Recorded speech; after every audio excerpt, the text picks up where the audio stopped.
Hi everyone, my name is Brianna Proceviat and I work with my colleague David Redpath at the Canadian Joint Warfare Centre. We are the main arm for joint operational gaming within the Canadian Armed Forces.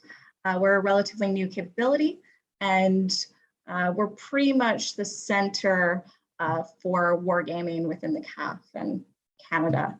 And I'm going to hand this over to Dave. Yeah, so good evening, wherever you are. And just a normal disclaimer, in actual fact, this is Brianna and I's take on this particular subject. It is not it's not an official presentation by the Joint Warfare Centre or by the Canadian military. So we thought we'd start off with a little bit of a quiz. We're talking about morale. Obviously, the end result of morale often being broken is that people surrender. So on the screen in front of you, hopefully you're able to see 12 pictures. And we thought we'd start with a quiz. And what we'd like you to do, we'll give you a couple of minutes. Who is surrendering to who? And if you want to number them and grab a pen or a little pad of paper or something, top left-hand side is number 1. And then we go in reading order to the middle left-hand side is number 5, and the bottom left-hand side is number 9. and so you should end up with 12. So have a look at those pictures and see if you can guess who is surrendering to who. We'll give you just a couple of minutes to see if you can figure that out.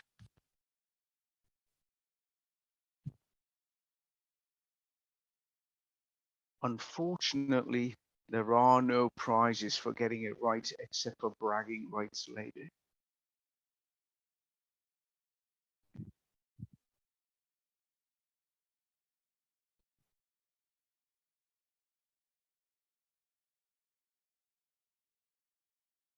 Okay, so hopefully you've got a bit of an idea of at least who's surrendering at this point.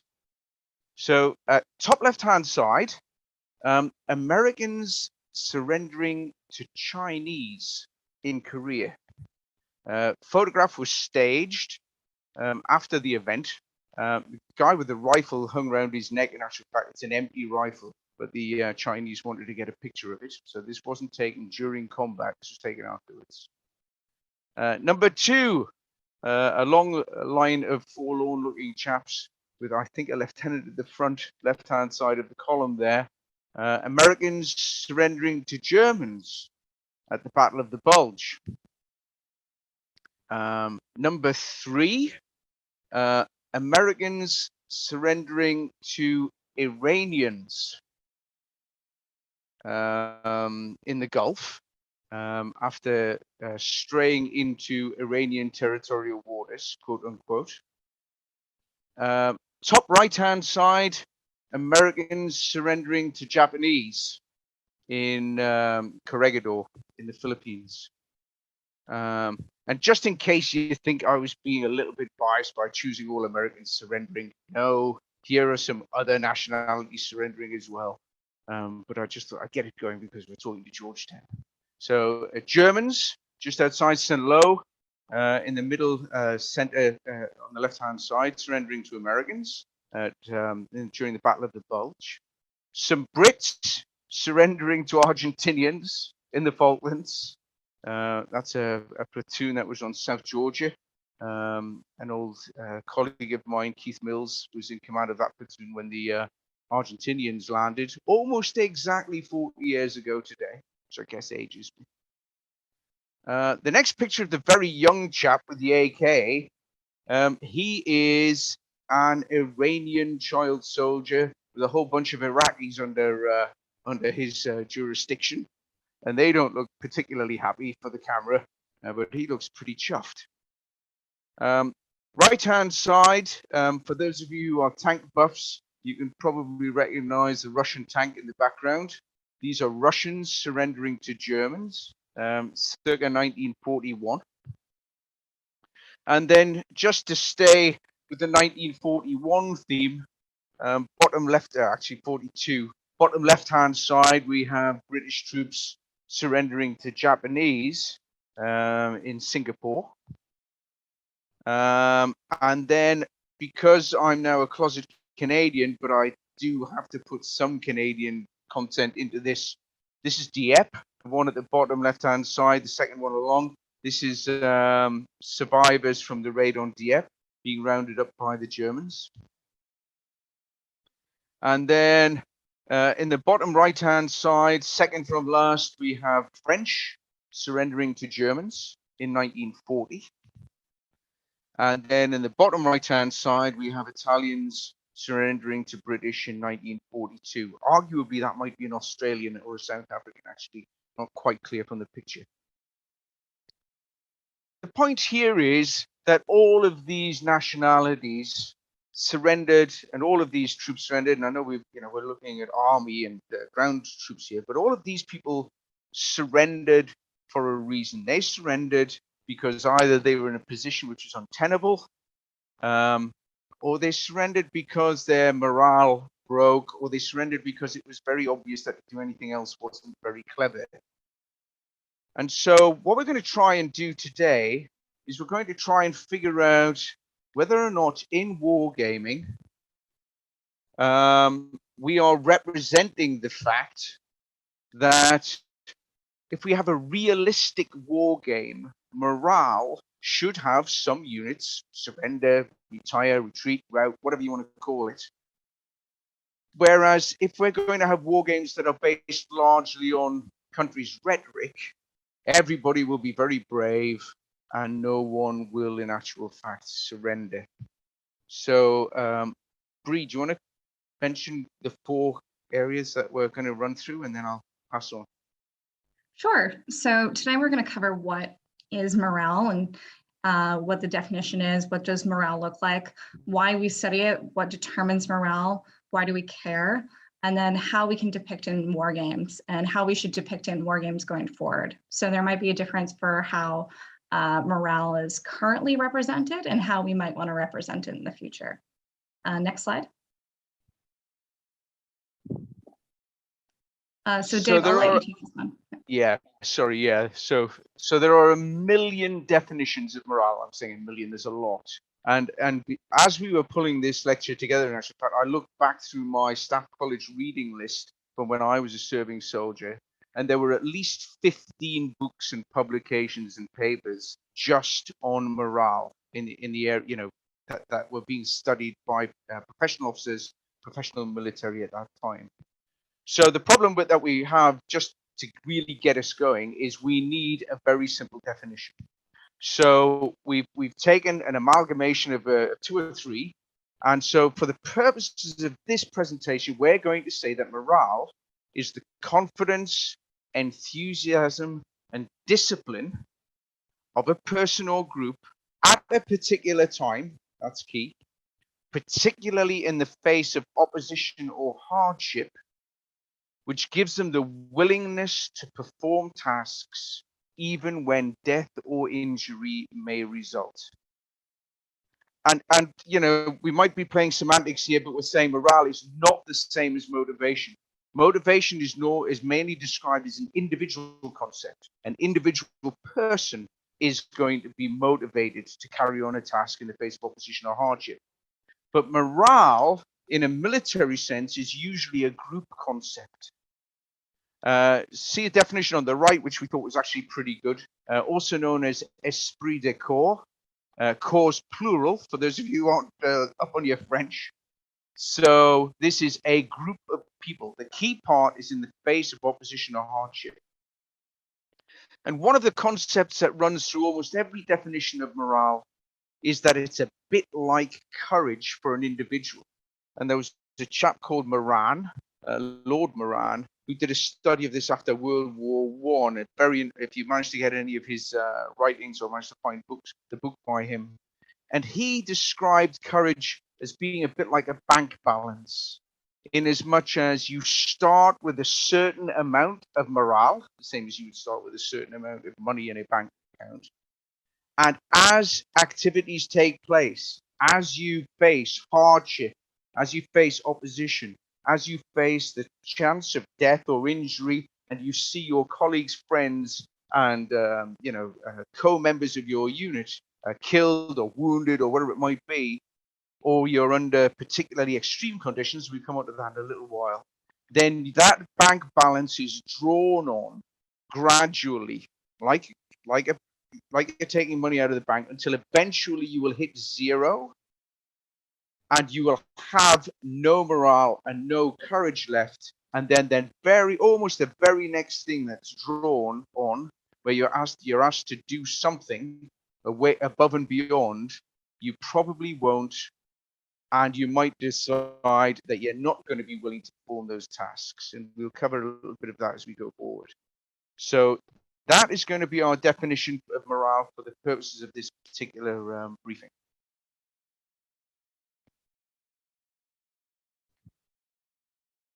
So, Bree, is this you or me?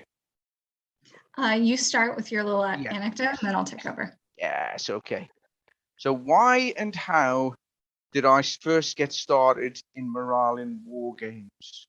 As a young officer, I had a color sergeant in my battalion, and we both went to what was called a battle group trainer, BACTIT. And the battle group trainer was supposed to represent our battalion battle group, fighting against the Russians, as it happened, because it was a Cold War scenario type situation. And he said to me, as we were at this trainer, because he was a war gamer as well, he was a member of my Wargames club in the battalion which I'd set up. He said, "Sir, this is bollocks. Look, they have no morale depicted." And he pointed to the remnants of a rifle company, mechanized rifle company, that were down to basically a company headquarters and a couple of sections, but who were heroically withdrawing to try and hold a bridge in the war game, in the battle group trainer. And he said, "This is madness. They would never do that. Why don't they have morale in the in this game, or in this training session?" And afterwards, I actually asked my CO later about it, in terms of what he thought about the fact, because the company was called Y Company. We had lettered companies, WXYZ were the companies, and I said, "What did you think of that, boss?" And he said, yes. He said, "I mentioned that to the umpire." So this is my commanding officer, the colonel, mentioning it to the umpire, and he said, "But I was not basing my plan on having any of Y Company left in any fit state after they had been assaulted by a battalion of mechanized Russians." So as a professional CO, he saw the limitations of the game. He saw the limitations of the training exercise and realized that it wasn't taking into account the human factor. Bree, over to you. So what Dave's talking about is basically the fact that a lot of people won't even consider morale, which is probably a problem, considering, countless studies show that units with higher morale seem to have a clearer advantage in successfully executing missions. Tons of military leaders have talked about how morale should be a main principle of war. Eisenhower said morale is the greatest single factor in successful wars. Napoleon said in war, morale is to the physical as 3 is to 1. A lot of people have talked about the importance of morale, but a lot of people don't consider it. On the flip side, however, though, we do find that morale is often used to explain away a lot of problems and to overlook some other issues that might come up in war. And particularly, Dave and I were trying to figure out what we should present, and we're discussing if we should come at this presentation from a Canadian perspective. And being a Canadian military history buff, we were discussing the fact that in World War I, World War II, Canadians were typically under-equipped, under-prepared, under-trained, and yet still they've garnered a reputation for being pretty formidable and proficient in war, despite tons of procurement issues and tons of issues generally with organization. And the myth that often is articulated is that Canadians just have that warrior spirit. And so we were a bit perhaps reluctant to just go with the myth, the legend, and we wanted to investigate further, and we wanted to investigate more. And that's what kind of led us to investigate a little bit deeper into morale and how it affects war and how it's often not integrated as well as it should be in war games. So what we discovered is that morale does have an effect. Morale is variable and can differ across nations, domains, and units, and that several factors work to maintain and erode morale for both your own side and the adversary side. Next slide. And we're seeing the effects of morale today. So it's kind of funny that we came up with this talk months ago, and we're seeing right now, you know, a prime case of how morale might be a factor. And we look at, you know, the head-to-head on the left side, where, you know, you have Russia outnumbering, out-equipped Ukraine. Military analysts from all sides said that Ukrainians stood no chance. And yet we're seeing on the right side is that there's an absence of real Russian progress on the front. Next slide. You can see month to month how you know, they've failed to take massive control, particularly based on their projections. And they've also had to downgrade their objectives. We've seen them withdraw from northeastern Ukraine, abandoning their push on Kiev, and generally suffering pretty humiliating losses from Ukraine. And so while you can't trust official stats, you know, the Ukrainians are likely boosting Russian losses to boost their own morale. Russians are likely downplaying their losses in order to maintain morale and to save face. Estimates are putting Russian losses at about 10 to 15% of their invading force, so approximately 7,000. So how is it that a technically inferior Ukraine has managed to not only stave off a Russian advance, but also impose surprisingly sharp costs on a seemingly overwhelming force? Next slide. Well, we can do a quick comparison on the so-called determinants of success that a lot of people have studied. And while this graph, I'm going to tell you now, is contentious and very reductionist, a quick or cursory glance might lend us a better understanding of what's happening. So, you know, if we're looking at force ratios, Russia wins without a doubt. Superior capabilities and technical superiority, this is a bit of conversation between Dave and I, because while Russia is estimated and often discussed as potentially having superior capabilities and technology, NATO support puts them probably pretty even in terms of match and capabilities. C4 ISR is also an interesting one where we're seeing, you know, we've often thought about the Russian side as having really good electronic warfare. They've recently reorganized. And so there's a lot of thoughts that Russians were pretty adept with command and control as well as ISR internally and counter ISR operations, but we're seeing a ton of issues.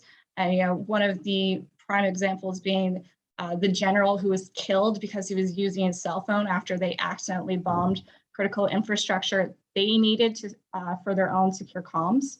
So we're seeing Russian side C4 ISR not so great. Ukrainians, on the other hand, particularly again with the help of NATO, are doing pretty well on that front, which might explain some of the advantages and some of the victories that we're seeing. Next, we have the ground advantage. You know, Ukrainians are operating on a home base advantage. They have their own setup versus Russia having to bring everything across wide expanses of territory, not having planned for it. We're seeing a lot of those effects with, you know, terrain being an issue as well. Then next, we also have combat support and logistics. There's a saying that's often used, we like to use a lot, as well as that, you know, amateurs talk tactics, professionals study logistics, and it's clear that the Russians have failed to give LOG its proper due in planning. There's been shortages of critical supplies, maintenance of important equipment has been an issue, lack of combat support personnel supporting battalions, issues wide across. And what we're seeing on the Ukrainian side is that they're doing a little bit better, but still it's an issue due to lack of air superiority. They're also having to use trucks and roads. So combat support and logistics, very important in terms of operational success. We're seeing maybe Ukraine with a slight advantage. And then finally, if we're looking at doctrine and the art of war and the application of tactics, there's a star for Russia because we've seen improvements and we've seen success in their use of doctrine, in their tactics in the last 4 wars they've been in.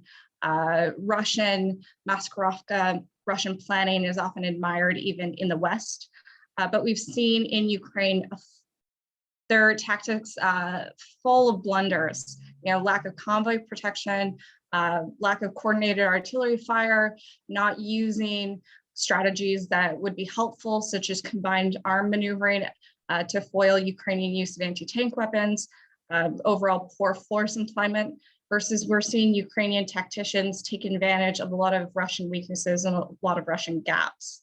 So this is an important graph to look at just because there is a similar myth going on that the Ukrainian success can be wholly attributed to the fact that they're fighting like tigers. And that's not necessarily the case. We're seeing a lot of actual reasons and empirical evidence that shows that Russia has had success in the past against adversaries who are non-peers, but it's perhaps we've overestimated its confidence in war, particularly going against a peer adversary and a peer adversary with help from NATO and several allies. That being said, as I mentioned, the assessment was basically universal on both sides. And a lot of the issues that we're seeing on the Russian side is due to the fact that they expected little resistance. Western analysts could not and did not predict the current outcomes in the current situation. In fact, chairman of the Joint Chiefs, Mark Miley, told Congress that Kiev could fall within 72 hours of a Russian invasion. Moreover, I remember, and I know many in the media remarked how the first several days of the initial invasion was pretty tame for typical Russian advances into new territory. And we're seeing the shift in tactics now, and that's what we're used to seeing, heavy assault, heavy fire, heavy weaponry. But all this to say is that nobody predicted this situation as is. Nobody predicted that the Ukrainians would have the success that they're currently having. And so the question is, if nobody could have known how this would have gone, what is it that compelled Ukrainians to stay and fight against all odds under threat of heavy shelling, siege, and starvation? The answer to that is likely morale. And so this is a really good juxtaposition that you're seeing on the left and on the right, where you have on the left, Russian tanks retreating. We've heard of reports where Russians have abandoned tanks, abandoned vehicles in withdrawal, versus on the right, we have, a picture of Ukrainians that are digging in, remaining in areas that have been sieged, digging into areas and warding off Russian advances and maneuvering later to perform counterattacks. So we're seeing a difference. All this to say, there seems to be a difference in morale, but it is difficult to trust reports on this because, the old adage goes, the first casualty of war is the truth. So what we're hearing in terms of Russian, Ukrainian morale might not be true, but in itself, and we'll discuss this later, that is pretty valuable and that is a good sign. Next slide.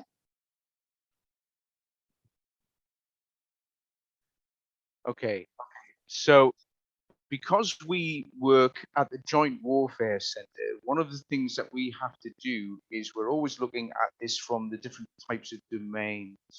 So we thought we'd break it down a little bit in terms of what morale means on land, which is quite widely written about, what it means at sea, which is less widely written about, and what it means for air forces, which is even less widely written about.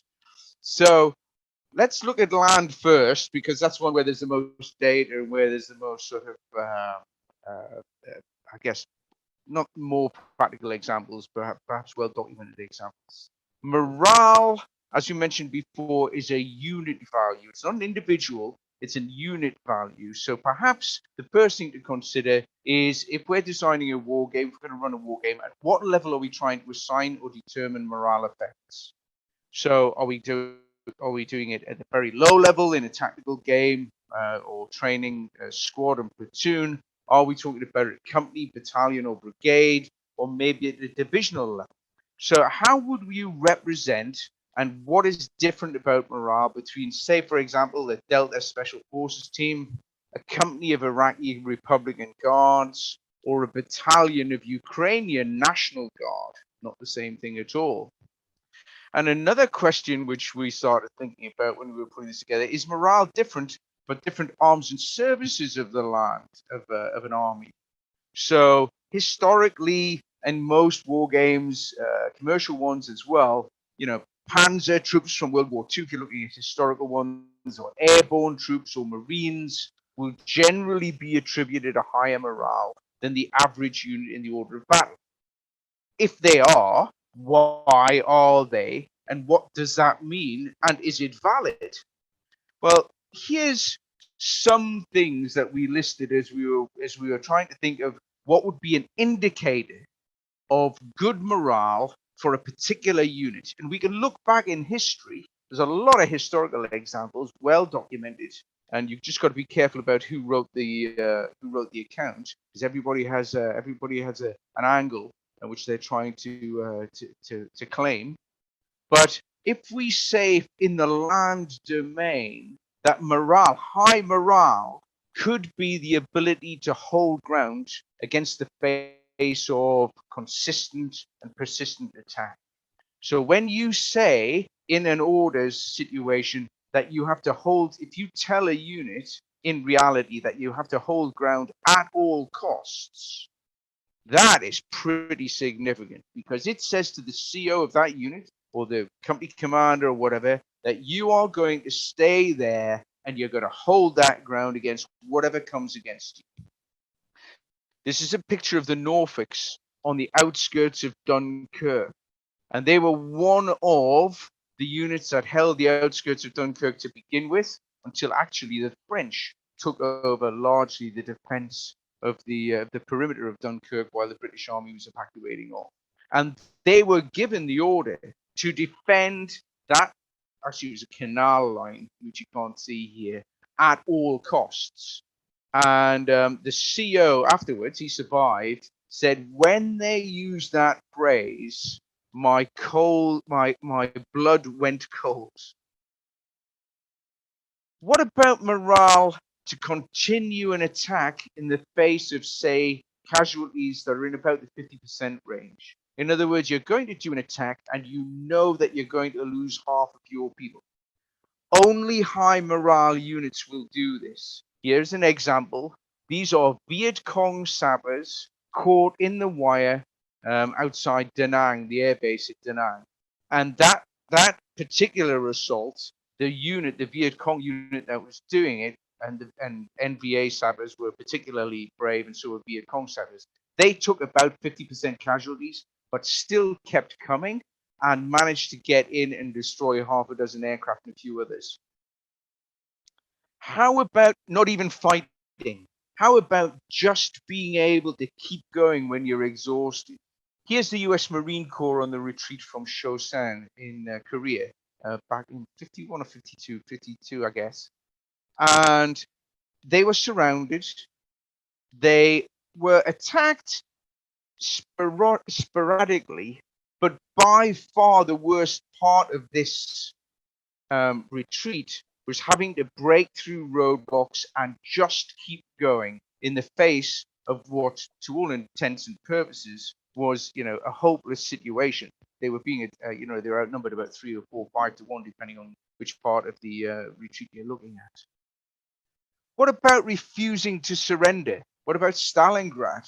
We're talking today about Ukraine and Russia as one of our case studies. But let's not forget that the Russians actually, fought very hard in World War II, specifically defensively. How about not running away when the first shots are fired? This is Mount Longdon in the Falklands. And these were Argentinians, well dug in, and they basically surrendered not when the first shots were fired, they held their ground, but they surrendered and their morale broke when they were outflanked and surrounded. So there are certain factors, tactical factors, that make even the hardiest personnel break. And here is my last picture. This is Tobruk. This is the Australians on the outskirts of Tobruk. Australians were regarded as pretty tough customers, but they held their position in Tobruk when attacked by almost overwhelming odds the first time Tobruk was besieged. The second time when Tobruk was attacked, it fell relatively swiftly. So what was the difference between the first time when they were holding Tobruk against fairly heavy odds and heavy artillery fire and so on and so forth? And then what made a difference, I'm going to say 9 months later, but I should check that, when Tobruk fell the second time. Not without a shot being fired, but pretty darn quickly.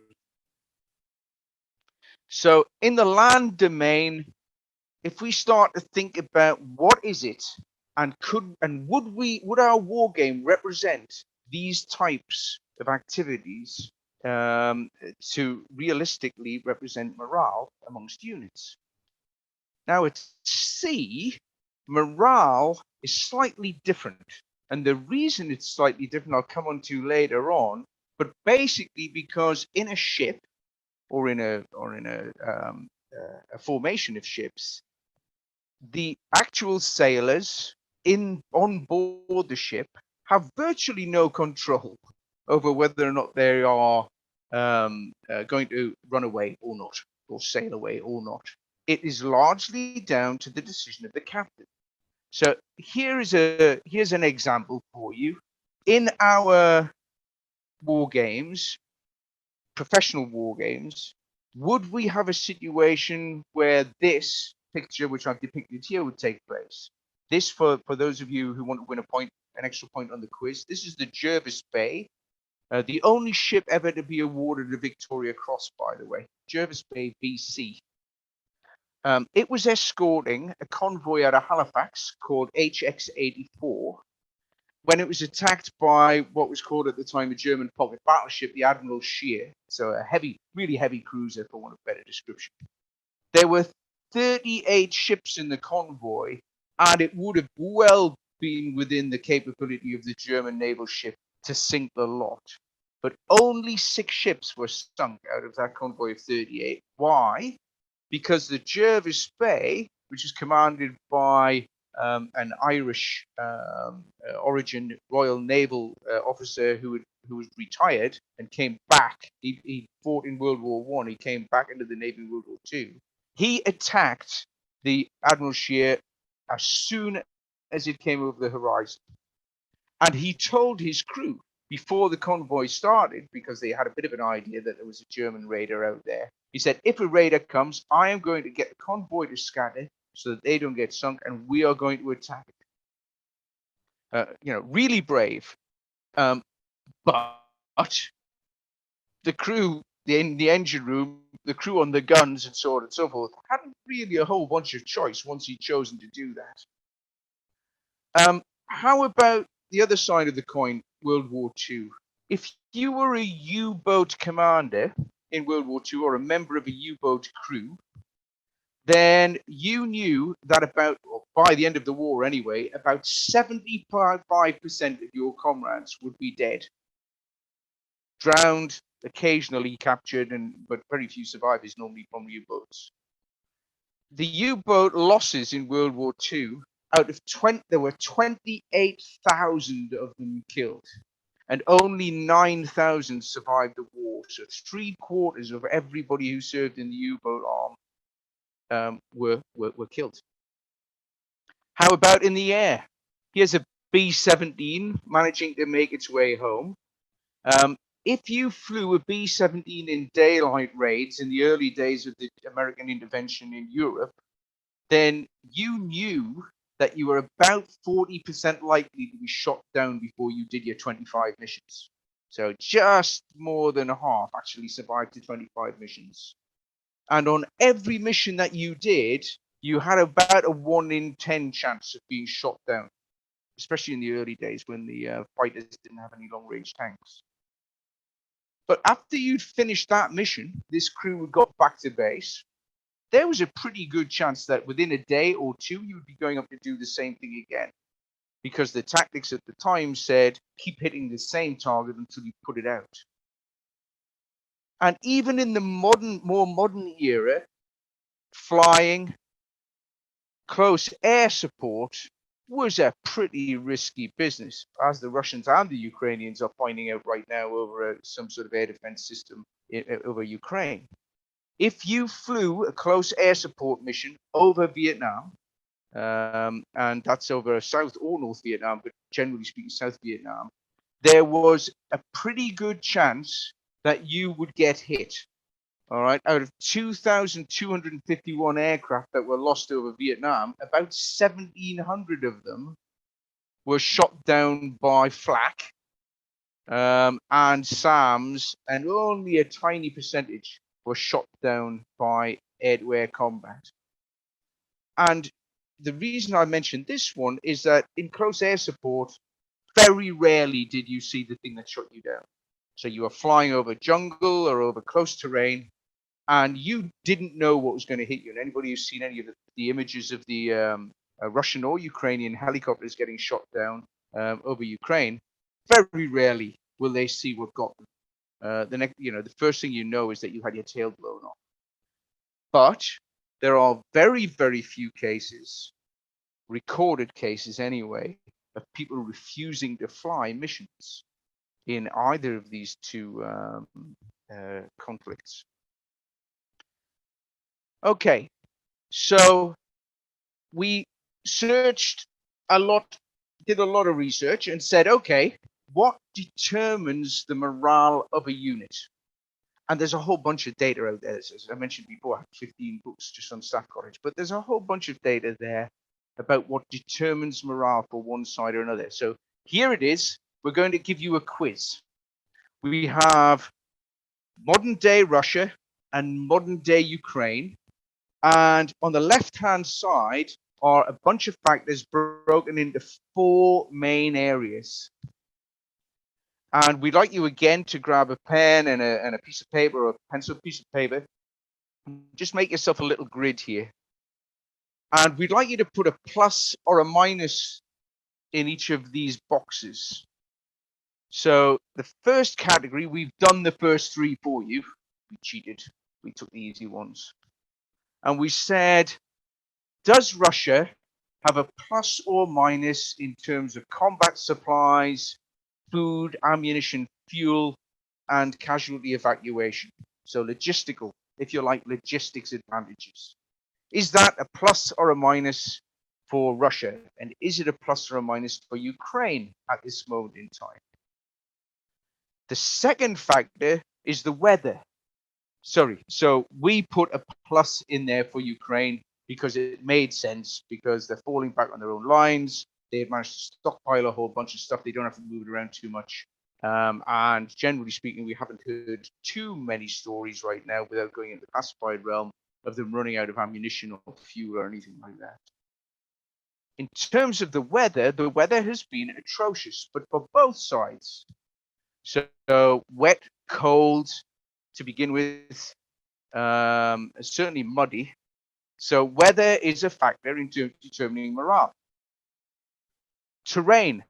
If you are in possession of good defensive terrain, and terrain that protects you from fire and cover in a ground combat, then that is a major plus to your morale, because you're less likely to get killed. For the Russians, because they've been attacking, that's a minus, because they've never really had much of an advantage in terms of actually being able to take advantage of the terrain. So we're going to give you a couple of minutes now, and your answer to the military factors, the psychological factors, and the national factors try to answer it from the information that you know as an individual, or that you've heard from open source intelligence, or if you're in the business, classified sources. Put a plus or a minus down the Russian column for the next ones, and a plus or a minus down the Ukrainian column.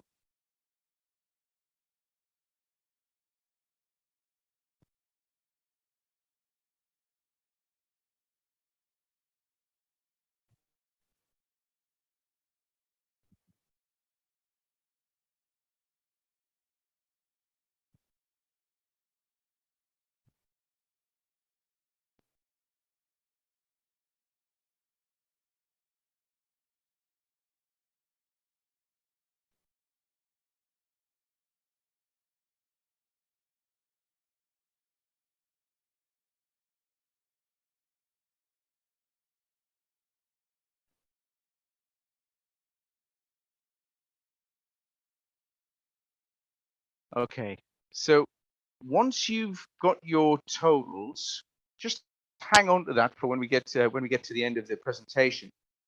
But here's our take on this.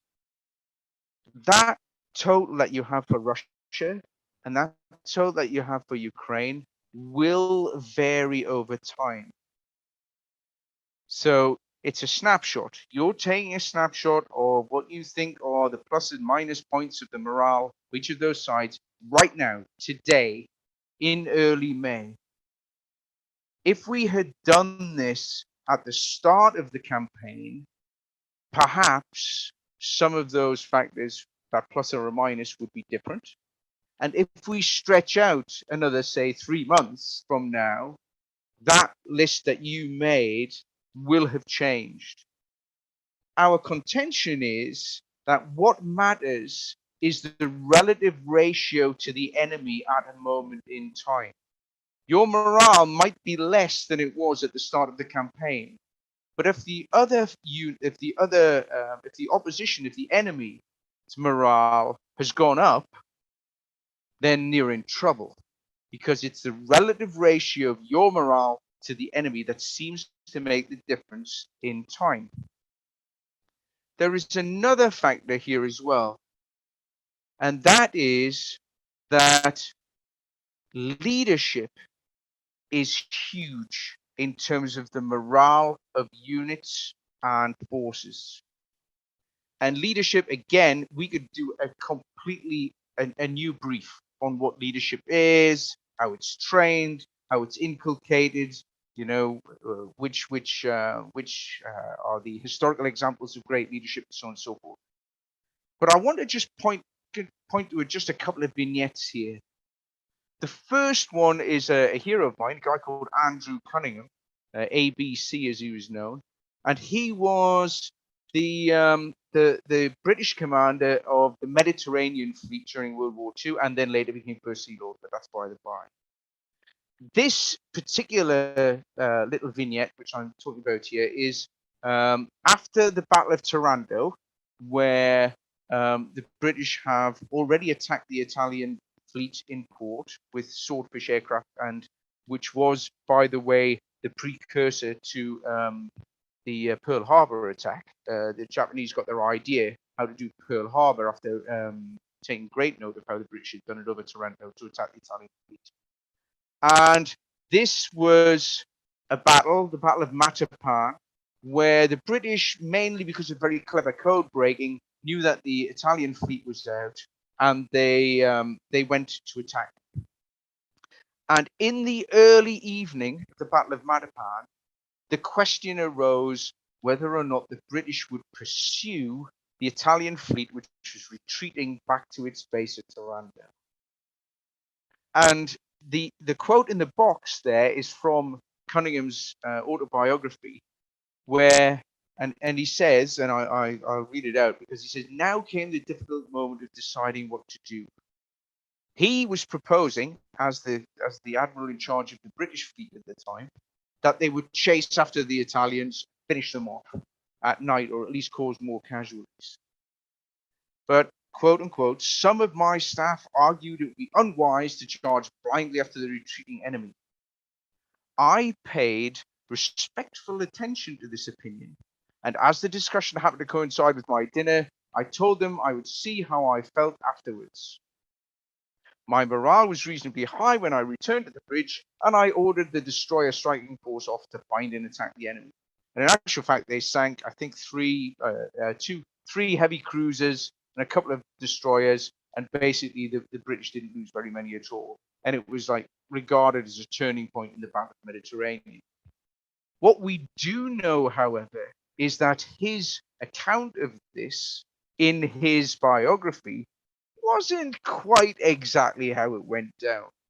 One of his staff officers reported many years later that in actual fact, what he had said to them after they had given advice, his staff had given advice to him that they shouldn't pursue the Italians. He said, after dinner, you can tell me again what your advice is, you lily-livered. And he stomped off. So in this particular case, the morale factor of the staff officers saying, this is a little bit risky, we shouldn't do this, was overridden by a very aggressive leader who, by the way, was very experienced, well-trained, and had fought in World War II as a destroyer commander. So you World War I as a destroyer commander, so you knew what he's doing. The second example, I've been reading there's an account, a very interesting account of the Marine Corps attack into Iraq during this sort of third Gulf War, if you count the first one as Iran-Iraq. And Jim Mathis, who of course famously later became Secretary of Defense under Trump until he got sacked, was the leader of the Marine Corps, the Marine units at that point. And you can see him in the bottom left-hand side of the picture there. And allegedly, this photograph was taken while this discussion was taking place, the one I've accounted for on the right-hand side. The Marines were attacking on a very thin axis. And it was possible that if they got attacked by Republican Guard or a heavy armored units, they would be in deep trouble because they were extending the lines of communication quite a bit. A ghost brigade was reported to allegedly be coming in on their flank. And this, in actual fact, was unlikely, but possible, because the complete coverage, air coverage of what was happening had been pretty bad for the last couple of days because of the weather.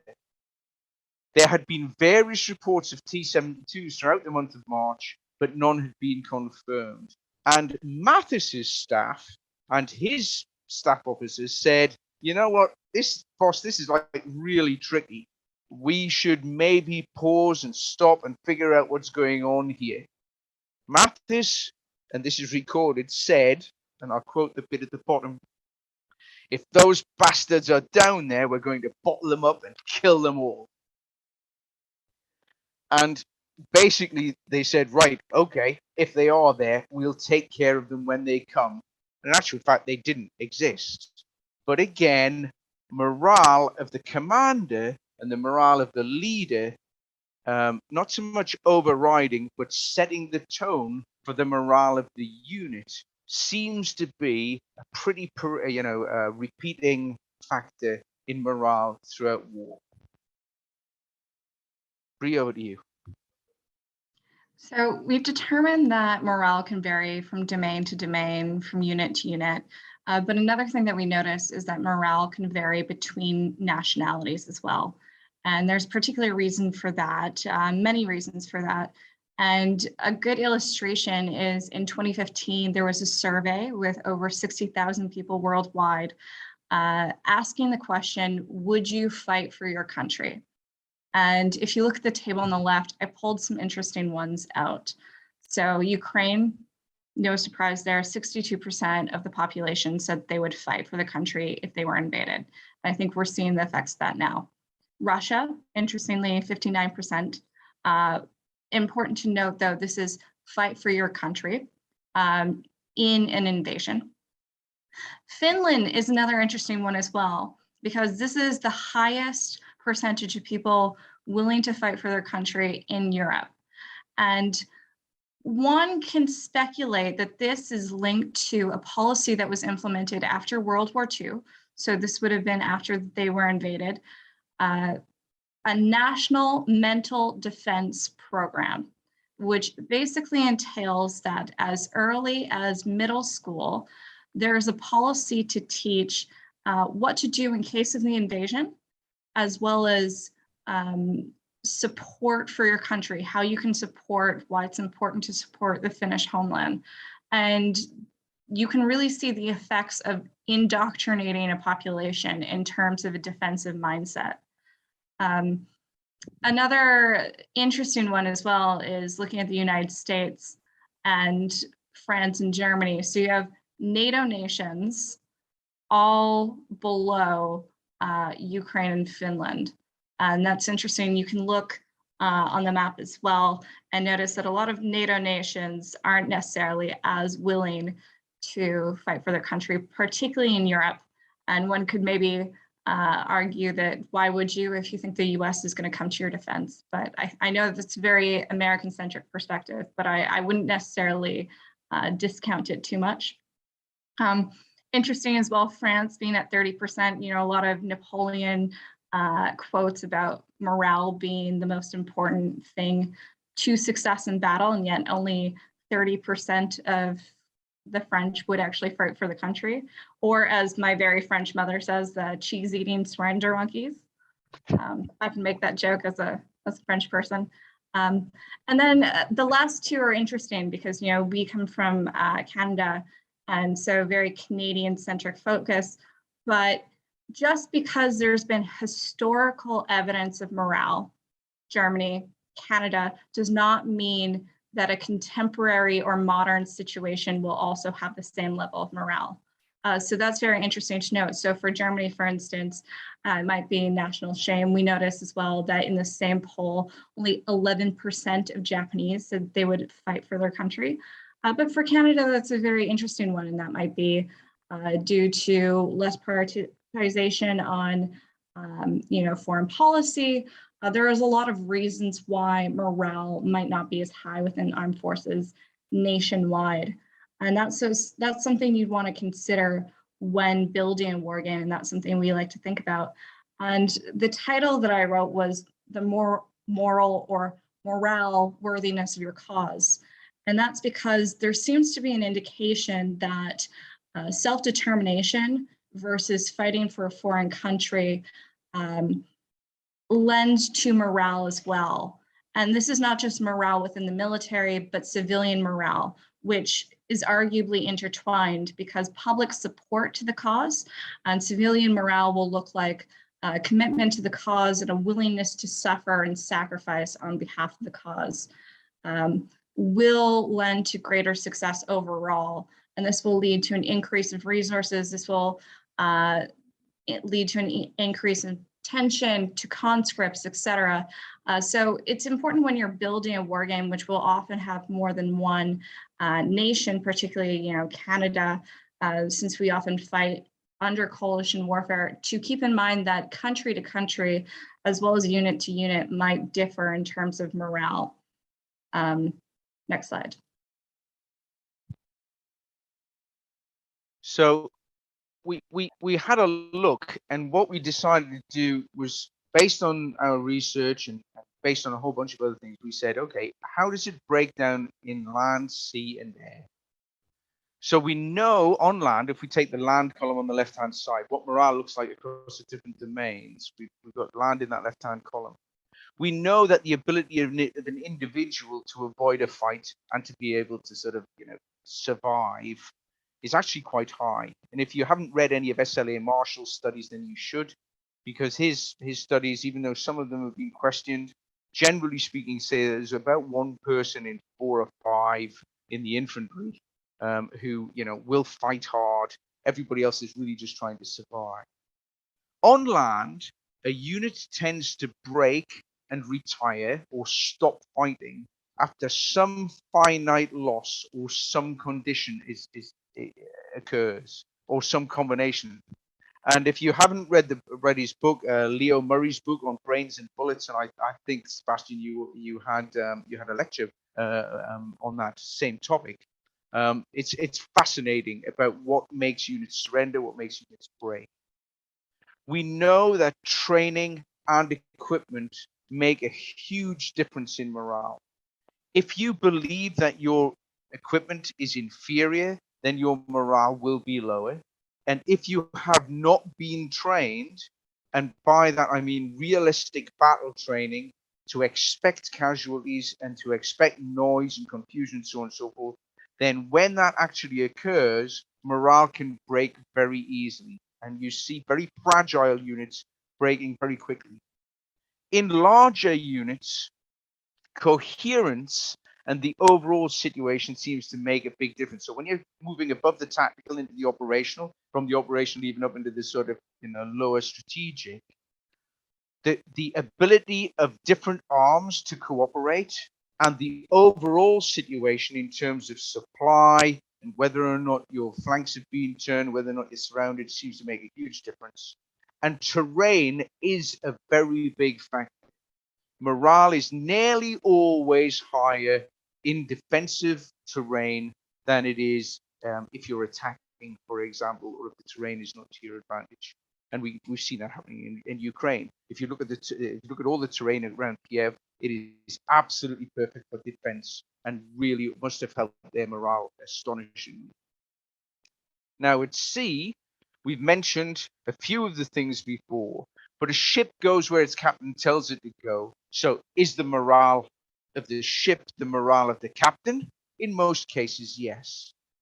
Also, many naval actions are surprise encounters. And the time to figure out, are we going to fight? Are we not going to fight? Is usually quite short.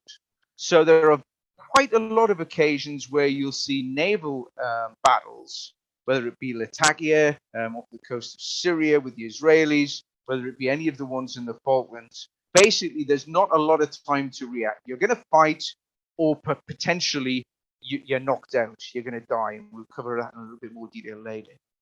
Is morale less relevant in the battle, because battles tend to be short, vicious affairs at sea, but more vital in the long run?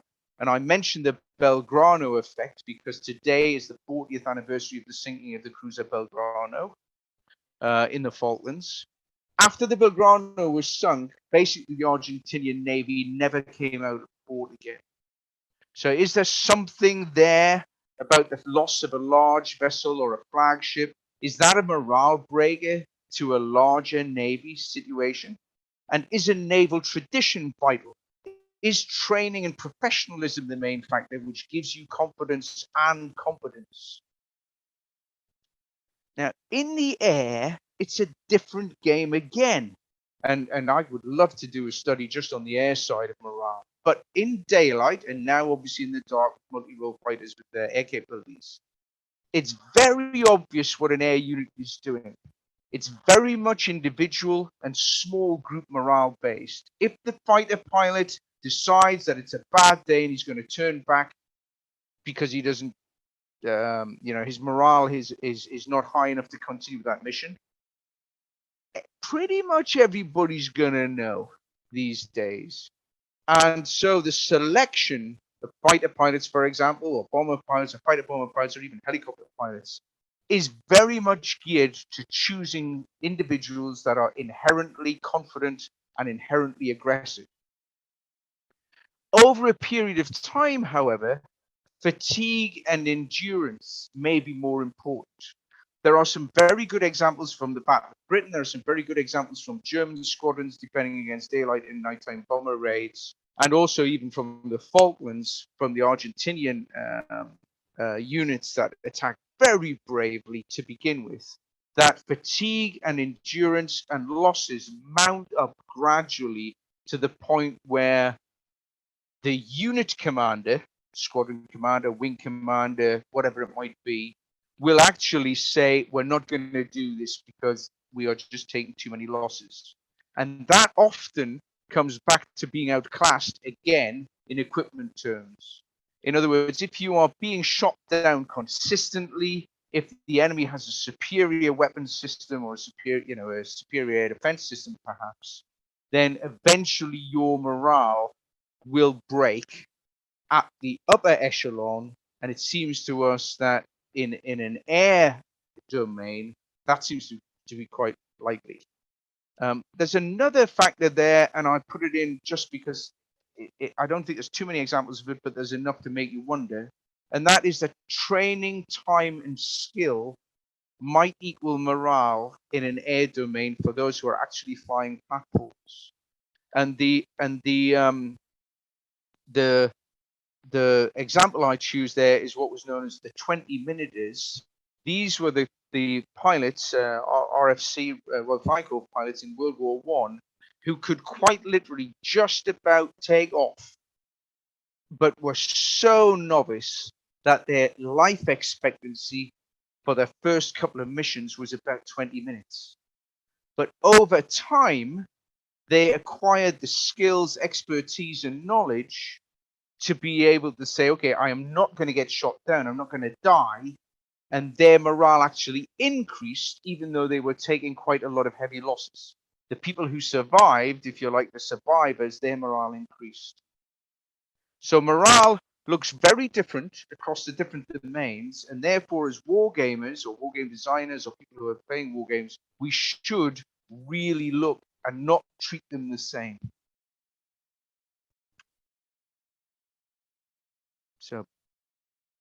So what have we covered so far? We've said if you're going to have a realistic war game, you must include morale in it, because all throughout history, it has been a major factor. We've given a definition of morale for the purposes of this, and probably it'll do as a working model.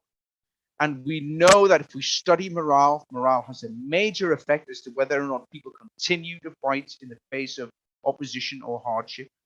Morale is variable. It differs across nations, domains, and units. And there are several factors that work to maintain and erode morale. And we'll take questions now, Sebastian. But we throw a question in at the bottom there. Who had better morale in Afghanistan? The Taliban, the Afghan army, the US-led coalition forces, or ISAF? Because if morale is described as willingness to perform tasks even when death or injury may result and keep doing it, that's a really interesting question. This is what the press says. Yeah, questions, go for it. Yeah, so in terms of answering the question, I'll let people chime in the chat. We have a very robust chat today. They have been feisty. So we do have a couple of questions, and I'll wait for other people to put their questions in the chat, and please label them with question or with a Q, and they'll help me out. So the first question is, perhaps you're going to get to this, but have you considered the connection between leadership and morale? And with regard to game design, how do you model such a connection between leadership and morale? Yeah, as we said in a couple of earlier slides, and we'll mention, and we will mention it in more detail as we go forward. Having contact with the leader that is available for a unit or a task force or an air unit, or whatever you want to call it, we think is actually very important. And so the C2 element of being able to talk face to face, by whatever means. If you look back at that picture of Mathis talking to his commanders, they were looking at him and he was setting the tone. So my personal opinion is I think it's absolutely vital. Bree, anything to add to that? Yeah, absolutely. It's vital. And there are a lot of ways, and we'll discuss this, that you can model in wargames. HQ units being taken out, the role of actual players in the game, and making sure you have the right senior leaders, and making sure everyone adheres to their roles. What happens if you do take the senior commander out of the room during the event? Lots of ways you can definitely adjudicate and model leadership effects.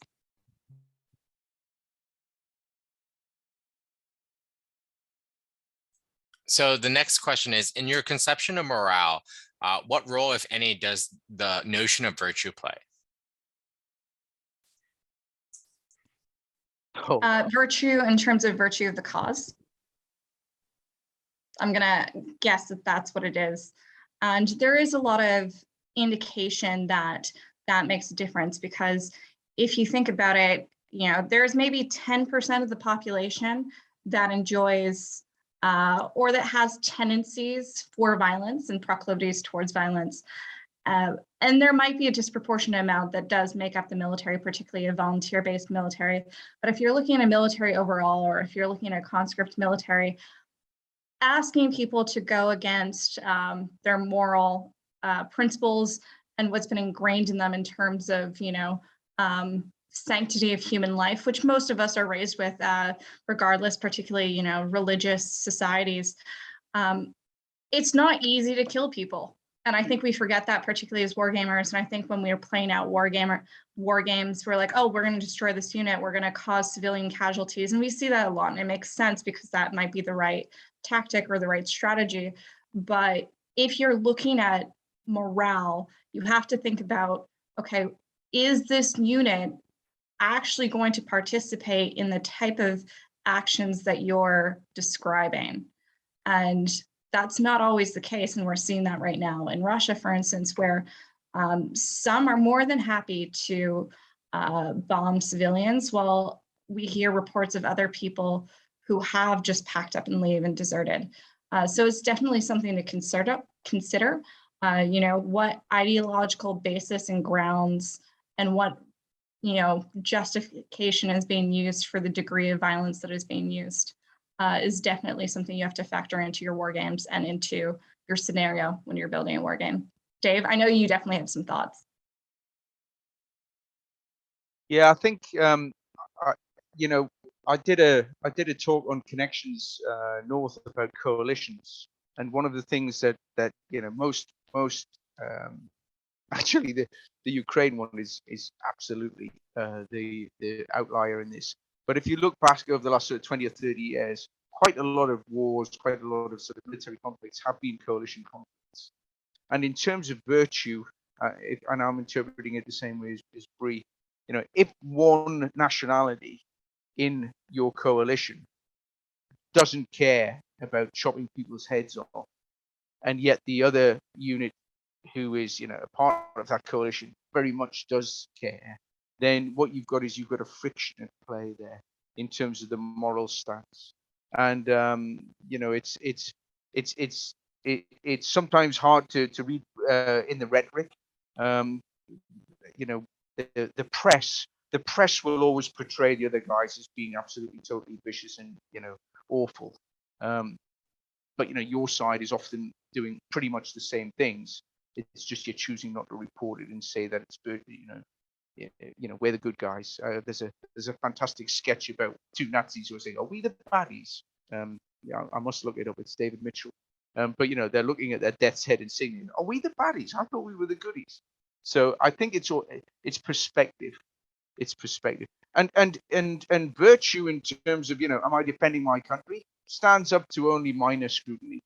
You know, most countries surrendered, you know, when invaded by somebody who had slightly higher morale than the people who they were fighting. Again, this is a debate between Dave and I think it depends what you're looking at. And this is where propaganda and indoctrination has a negative connotation, but particularly in things like self-determination and defending your country, it can be extremely valuable whether or not it's real. And so, for instance, we've had this debate at work where, you know, some of my colleagues complain about the fact that, you know, Ukrainian morale and this idea that Ukrainians are fighting, giving all they got, as being not necessarily true, or the fact that, but that doesn't necessarily matter because they're winning the information war. And you want to create this perception that they have better morale, because that in itself provides a positive feedback loop.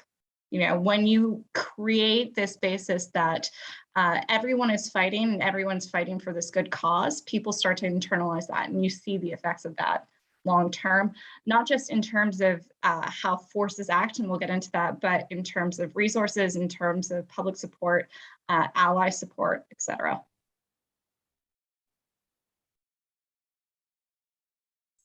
So the next question is there a utility in having both an aggregate overall morale mechanic for entire country / side and one for individual units? Are there games that do this? Yes, there are. There are actually quite a lot. Most of them are commercial games. Professional games, I haven't seen so many. I've seen a couple. But in terms of commercial games, there's often things where there is a mechanism, and we'll cover that in a little while, where you can determine whether or not a unit's morale should be, high or low or whatever it might be. But where things like the overall loss rate of a force affect a country's morale, and whether or not, perhaps if you're thinking about it also in terms of, a coalition construct, if an ally surrenders or if an ally changes sides, which historically has been the case, by the way, you don't have to look too far back to see in many occasions where sort of one country is saying, oh, no, I don't think we're going to fight with you anymore. We're going to fight with the other guys. Or we're not going to fight anymore. Sorry, it's over to you. So I think that depending on the scale of the game, if you're playing a strategic level game, interlinked with an operational construct, yes, there are ways of doing it. National will is something that a whole bunch of designers have done and used to depict what's happening at a national level. So yes, it can be done and has been done. And there's a whole bunch that you can search. I think you can probably search on something like Board Game Geek, but that is a characteristic, and you should be able to find half a dozen games that have that. So another element is, do you have any insights or ideas on how to capture this morale aspect in an operational model? He's particularly referring to like OWS and other games like it. Yes, we do, and we're going to come onto that. So I'll just leave it at that because I feel like this is a good cue to go on with the presentation. Take the rest of the questions at the end. That's perfect. Yeah, just in terms of timing more than anything else. So, Bree? Yeah, I'll take this one. So I'll just start us off, and then Dave will get into the particular mechanics. But basically, we've talked about how there are different determinants that go into morale. And instead of trusting a country's rhetoric or a unit's rhetoric, you actually want to look at the factors and the determinants. And so that will help you build your war game, but it still doesn't necessarily allow you to figure out, okay, what's the effect going to be? So I know what my morale number might be, which is something that's difficult to quantify considering it fluctuates and considering it's a human factor, so it's not static. It's easy to think about morale when designing a war game and how to represent it in terms of the ultimate effects it has in the environment or in the battle, war, what have you. So one is the effect on units. So Dave will probably get into this, but morale means that more people shoot more. So combat performance is one way in which you can use morale and integrate morale as an indicator. So units might have a greater option of actions that they're able to perform due to having higher or less repertoire of actions due to having lower morale. Their defense or attack values might be higher. And it's also something to remember that this is all relative to your opponent. So morale 1 against 1 might have greater performance for a higher morale. Doesn't mean that they have high morale generally, but as long as their morale is higher than their opponents. And that's something you might want to look at the game where, in addition to having regular attack and defense values, you use morale as a sort of bonus or on a die roll, for instance, and Dave will get into more examples. Napoleon's talked about how morale can be a force multiplier. One reason for that is, greater number of volunteers or a greater number of support for units. And so when you're looking at morale and its effect on units, it can be performance, it can be concentration of forces.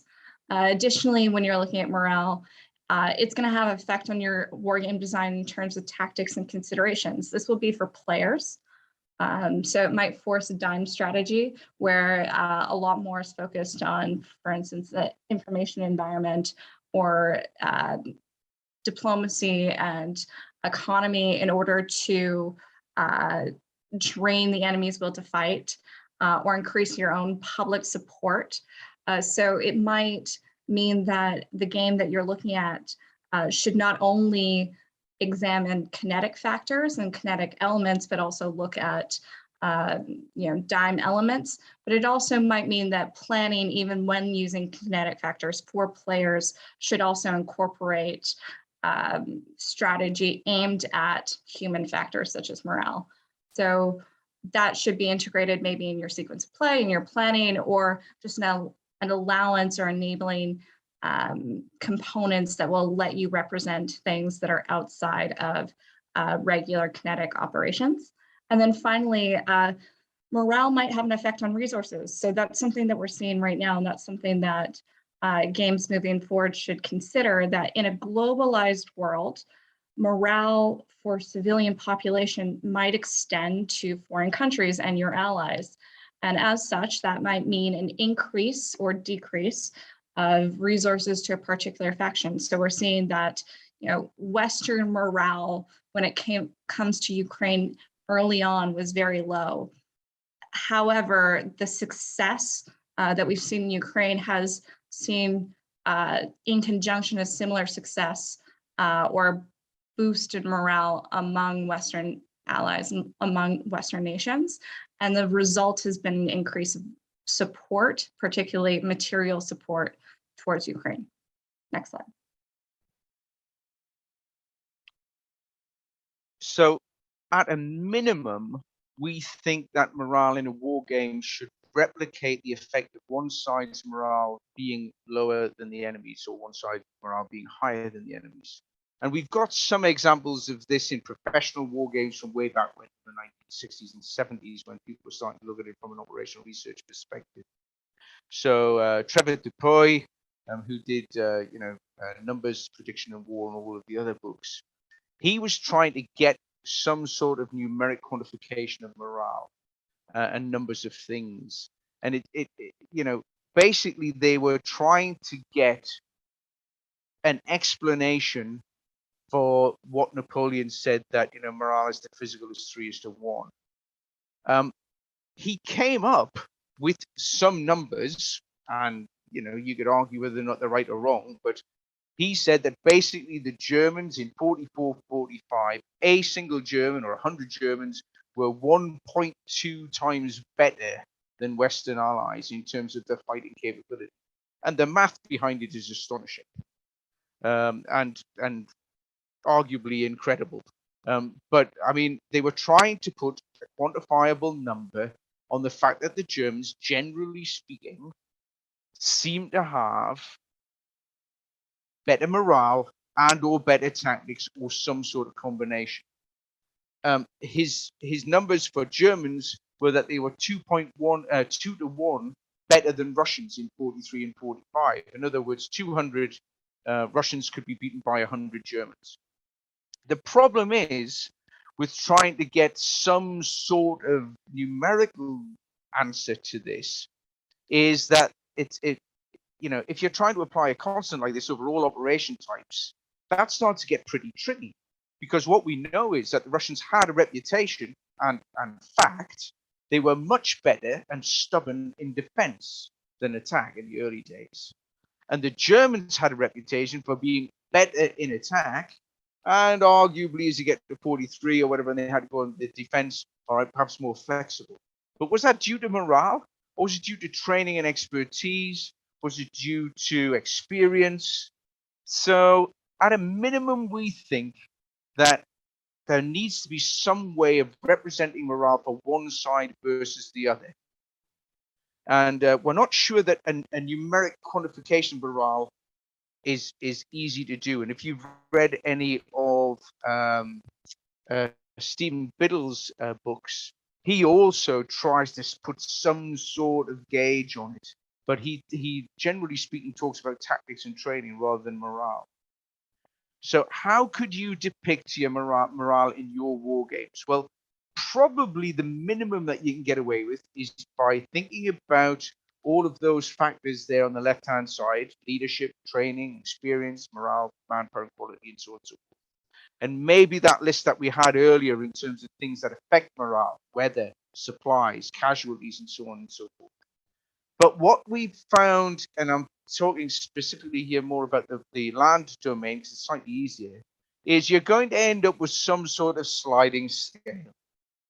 And the sliding scale of the morale of a particular unit or a group, and it almost doesn't matter what level, is it's going to start at a certain level. It's going, and I put down here just a very simple example: 5, 4, 3, 2, 1, where 5 is the best, which allows a unit in the short term, in the middle column, to stand fast or operate as able within their technical and tactical abilities, and to continue offensive action. Right down to a 1, where if morale falls for a variety of reasons, that unit will rout and disintegrate and just basically surrender or give up or whatever.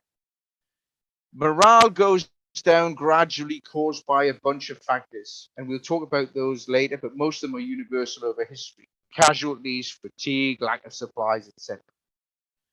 Morale level, your starting point of morale, really is a result of training and experience, and gradually gets whittled down by those things. Remember that concept of a bank of morale that is slowly but surely drawn on by various combat activities and other activities.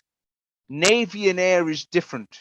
It's probably the captain or the admiral that gets worn down, and air morale seems to be squadron based, i.e. not knowing what's going on in other squadrons, for example, but you know that in your squadron you're taking pilot losses or whatever. Collapse during an actual mission is very rare.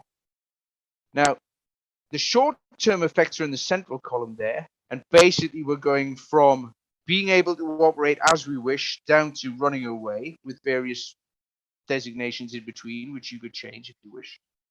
But then there's the long-term effect of morale. If you are able to do the types of activities because you've got good enough morale in the 5 box, then you will gain experience if you're successful. And that by itself can hold morale up, even in the face of casualties. That's been proven. If, for example, you are not able to take the offense and you're just hanging on with still high morale, high-ish morale at level 4, then does that equal stagnation? Is this the sort of situation that we had in the Iran-Iraq war, if you look back at that, where holding ground, both sides had reasonably high morale, both sides were well motivated, but they couldn't take the offense without taking huge casualties, so eventually there was a degree of stagnation. This is, the classic sort of trench warfare, which we saw perhaps to a certain extent on the outskirts of Kiev over a very short period of time. So we think that morale gradually reduces capability if it's degraded, and possibly would reach a tipping point, and then everybody would scarper. Okay. In the naval domain, Wayne Hughes, who's probably one of the best writers on this, said that men matter most. It was in the days when there weren't very many women in the Navy, so we'll give him the fact that he didn't say men and women matter most. But he had a list of things that he thought made a difference in terms of naval capability. His primary one was leadership. And so we're coming back again to the fact that the captain tells the ship where to go, and the admiral tells the captain where to go, and that's what happens. But he also included a couple of others. Training and morale, he mentioned, but physical and mental conditioning was a one that he was very keen on, and willpower and endurance. And I particularly like the last one because we're looking at naval systems in OWS and a variety of other things. He said that basically the capability of a naval force to have an unwavering determination to inflict and accept losses. Because in a navy, you can't achieve the objective, in a kinetic objective anyway, and that's what we're talking about primarily here in a war game, without accepting the fact that you may lose ships. And that is very interesting. You look up in the top right-hand side, forces at sea are not broken by encirclement, and that's my italics there, or collapse. They are broken by destruction.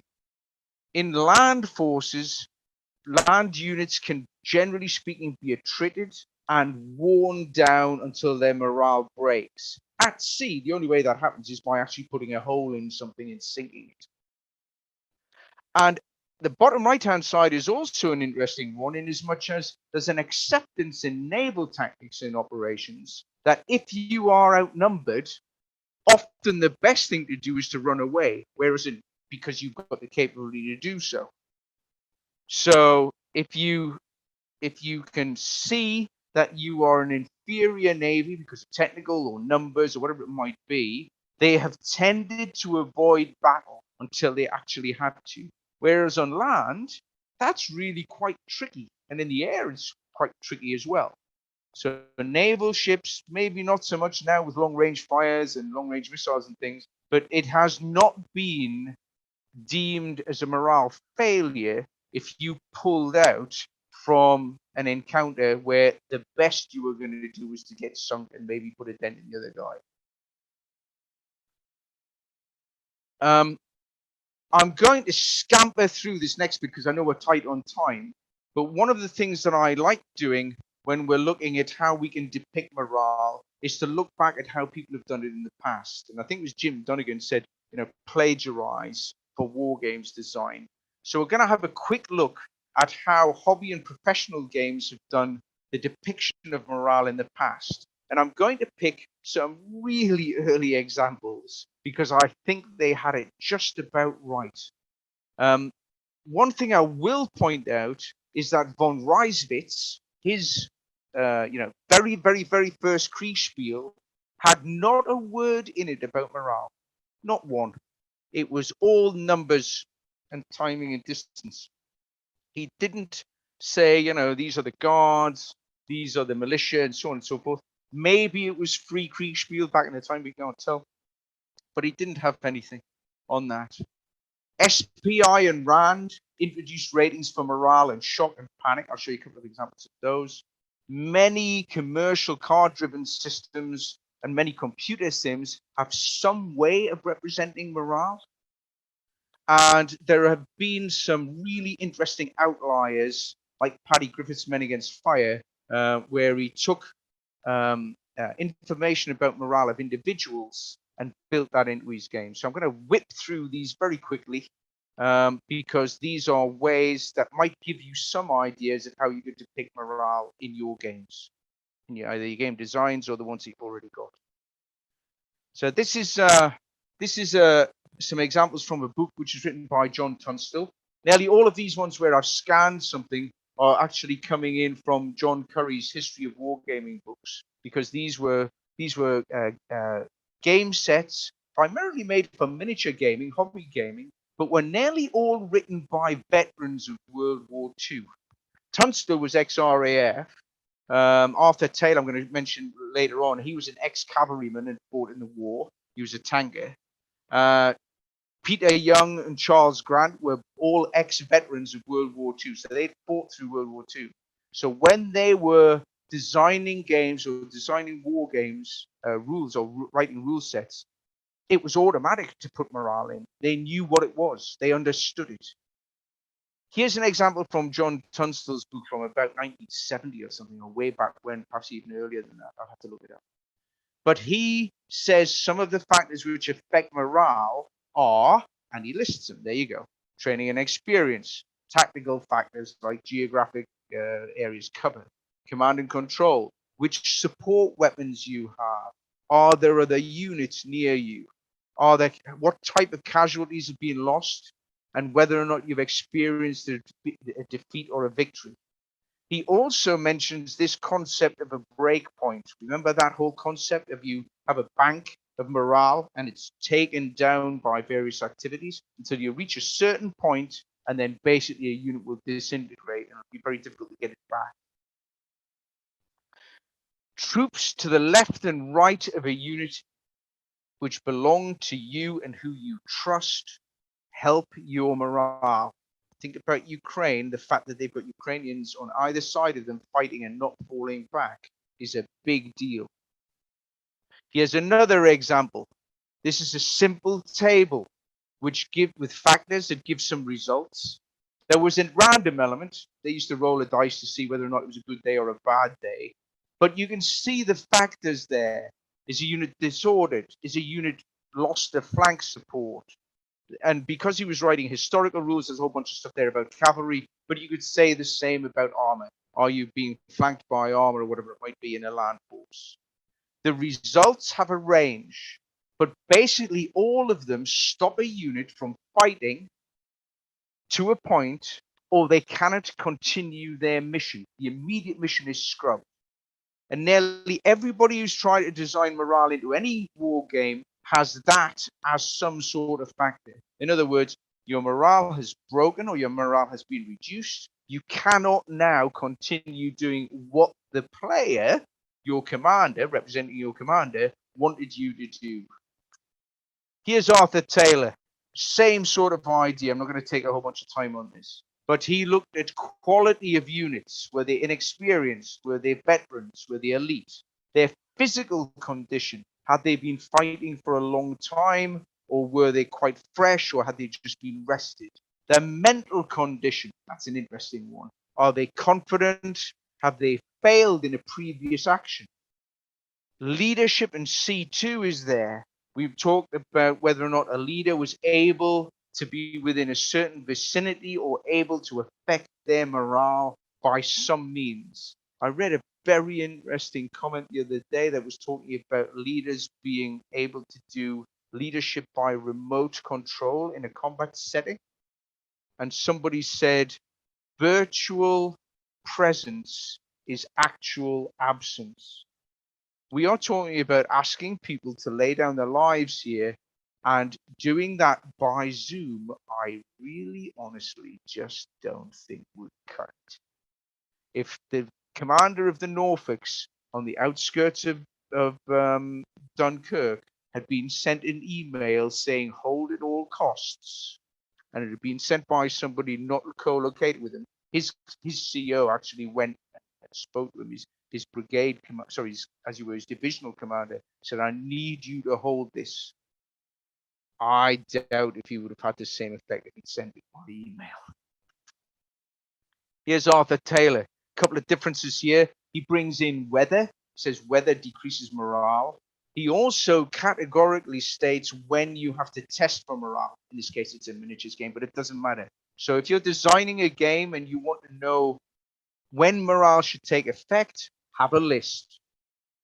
Notice here that the results are cross-indexed with a unit rating from 1 to 5, where 5 is a very, very high morale unit, one with conscripts or, militia or whatever.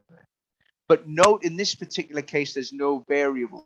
It was purely conditional. So if a unit has suffered 10% casualties, higher morale units, yep, they'll carry on as normal. Other folks, yeah, maybe not so much. And fight on to surrender or flee range of results. Same sort of idea, that sliding scale from 5 to 1 in terms of what a unit can do with good or bad morale. Here's Bill Lamming. Lamming was an interesting chap. Read about him if you could find him. But again, when to test morale. So there's a pattern emerging here. When to test morale.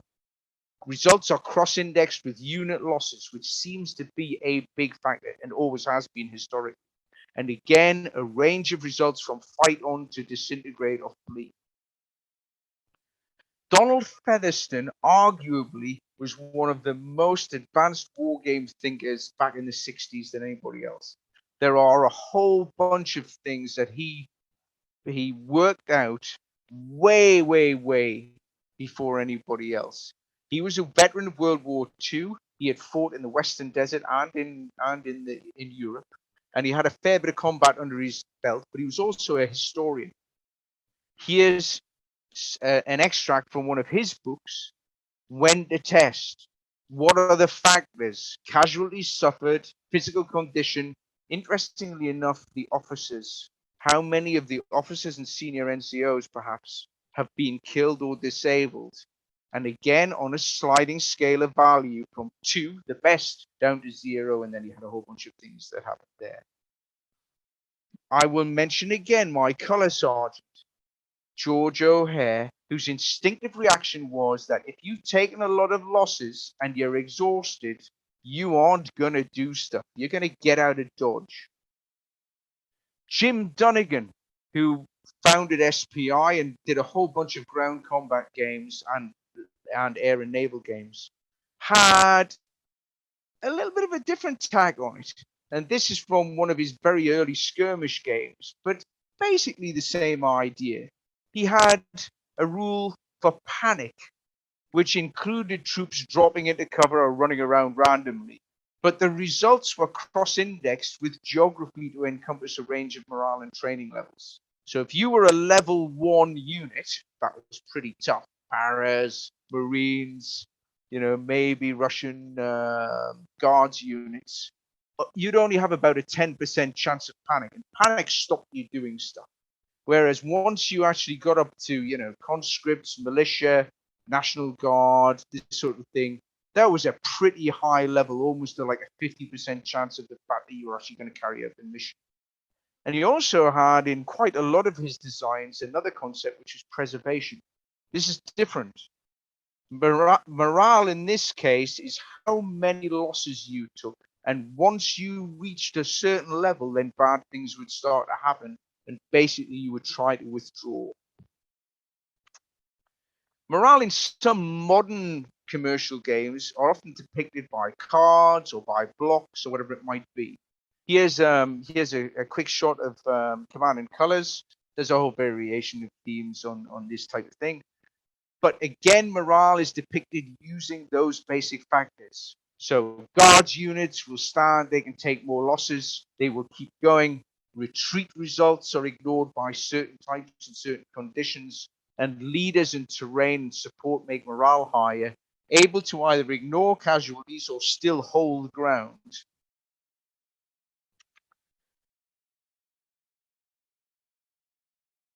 This is a shot from Command, which is a reasonably good air and naval depiction of modern naval combat. Well, anything from the 50s up to the modern day. And this was a scenario that we set up with the Moskva with basically Neptune missiles attacking it. Now, in this simulation and in many other computer simulations, morale can be depicted by how good an OODA loop is for the unit. So in this particular case, down in the bottom left-hand side there, this is the OODA loop, and I've blown it up on the right-hand side of the Moskva for how quickly units can detect or target an inbound missile or attack a unit or whatever it might be. And the difference between a novice crew to an ace crew, these are the depictions that they use, is about 10 seconds.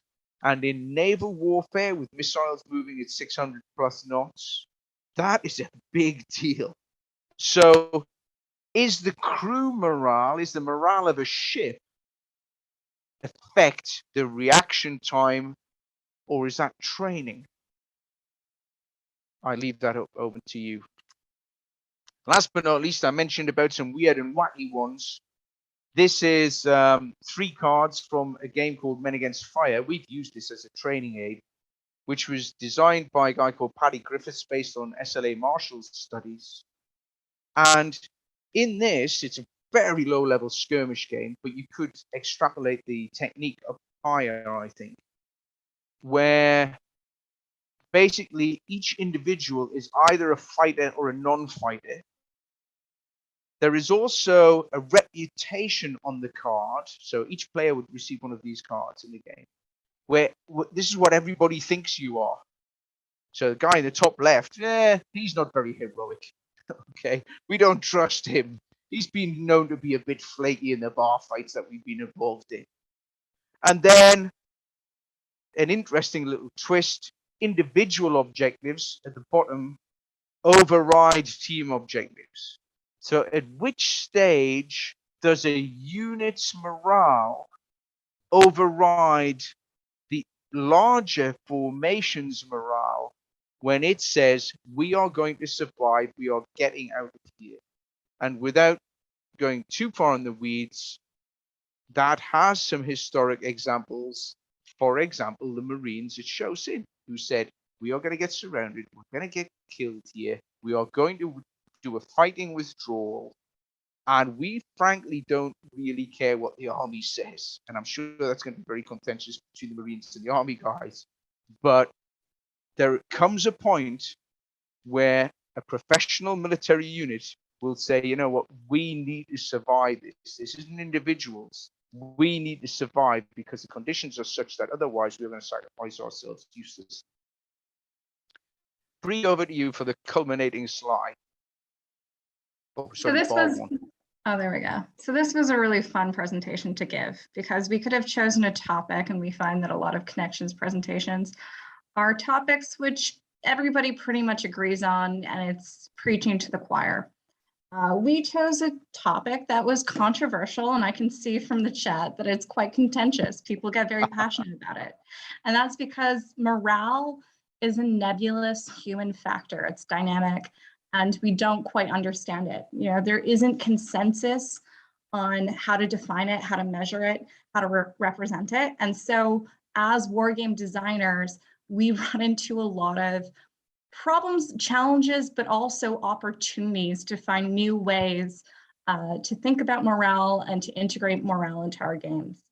And we have to remember that morale fluctuates given context, given what factors are at play in particular AOs or scenarios. And so, you know, what might work for one game might not work for the next game. So that's something that we're always thinking about.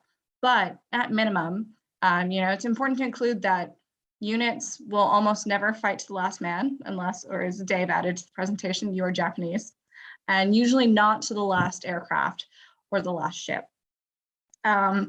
Ship, you know, sometimes if it's a sink or swim sort of situation, you know, they will tend to fight, but it really does depend on the domain. It depends on the context. And then as well, factors usually will cause a unit to withdraw, break off, disintegrate, sometimes rally. And it really does depend on a lot of other factors and determinants. So rather than a country or a unit's rhetoric, rather than this idea that a unit will do whatever it can, you have to remember that things like fatigue, confusion, training, experience, equipment, leadership, and other operational factors are at play. And so when you're playing a war game and when you're designing a war game, it's important to think about what factors will determine morale, morale being a key factor for an army's success in an operation, but also for an army's effects in operation. Over to you. Yeah.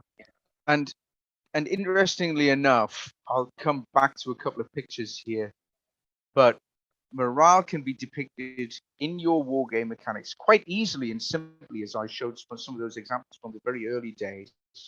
But you can still have a degree of scientific and historic rigor in it. And you need a situation where you're able to explain to the players, look, this is how we're depicting morale. It's based on these factors. If a unit takes about 25% casualties, historically, it has become combat ineffective.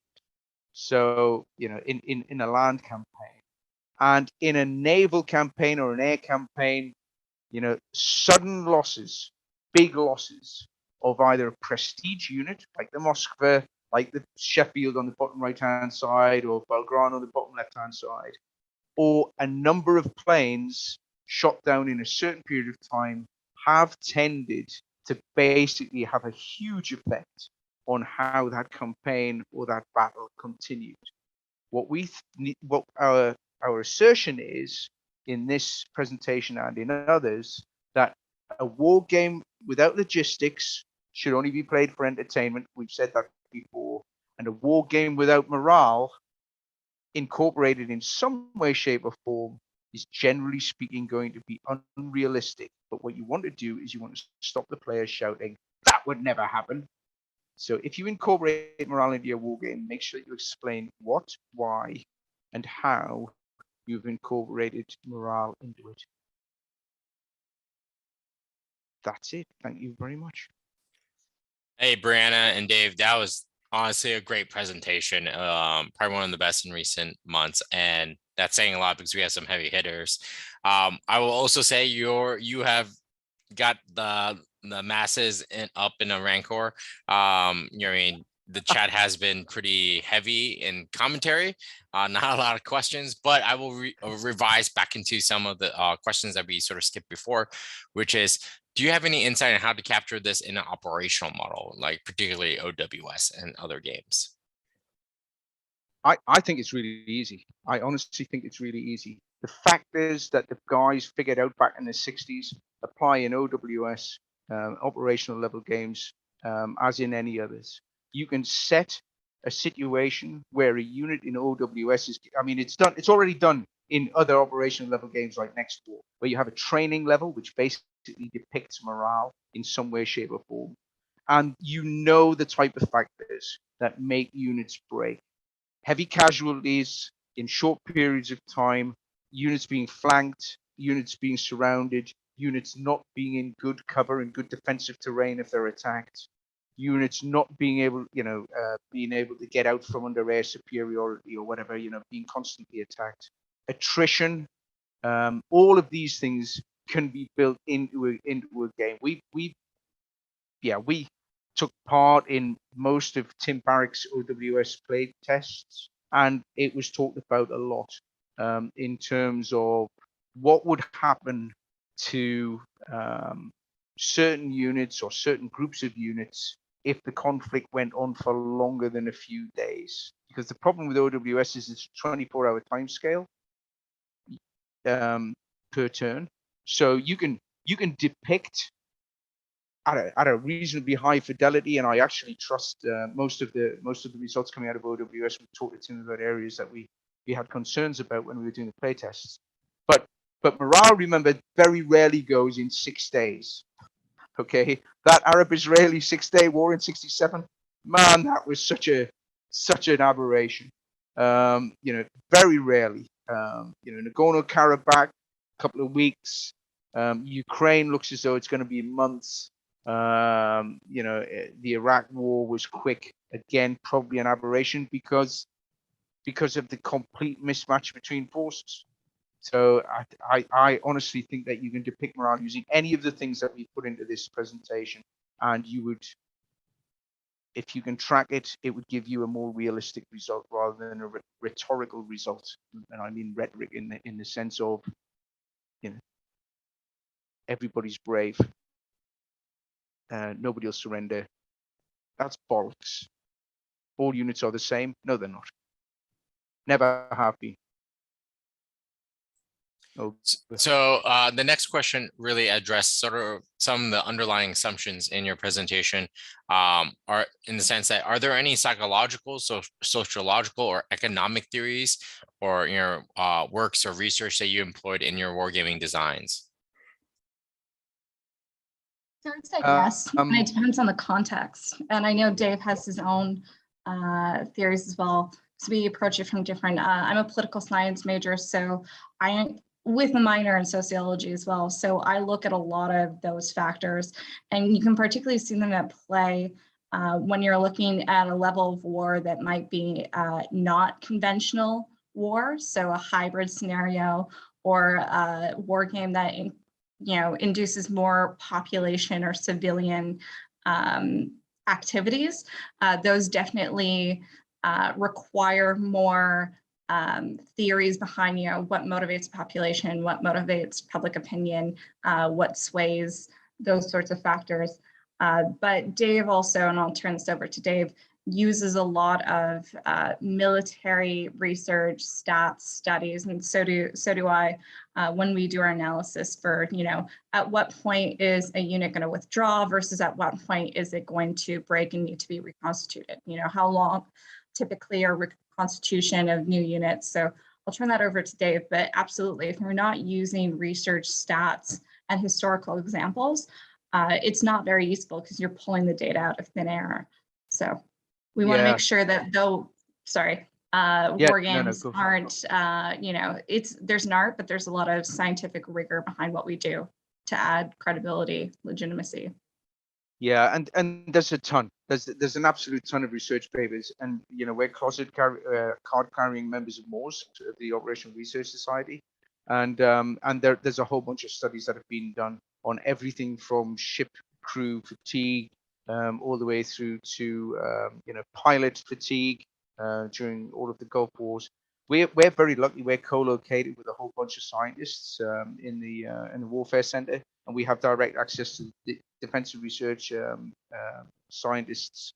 So if there's something that we can't find, then we can go and knock on their door, quite literally just down the corridor, and say, "You got anything on X?" But I think if I was to answer your question in terms of the research, I don't think you can go far wrong in terms of actually having a good look at history, recent history.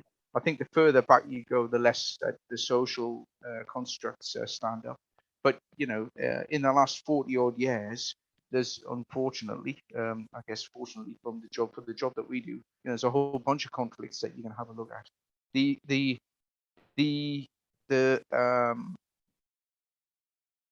social constructs of a society are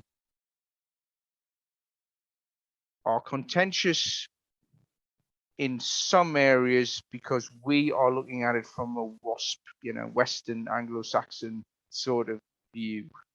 So the only hesitancy I would put on that is that I think that was probably a problem, in fact, almost certainly a problem with Afghanistan. And because, we were applying an asymmetric victory condition from our Western view instead of from a fundamentalist Taliban view, and their morale never broke in 20 years. Certain units might have been dispersed and so on and so forth, but their morale never really broke in the face of horrendous casualties.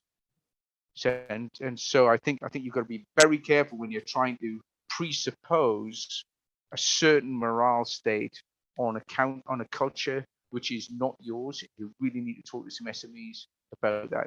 And we know from the various reports of Afghanistan that a lot of SMEs will say this strategy isn't going to work because you are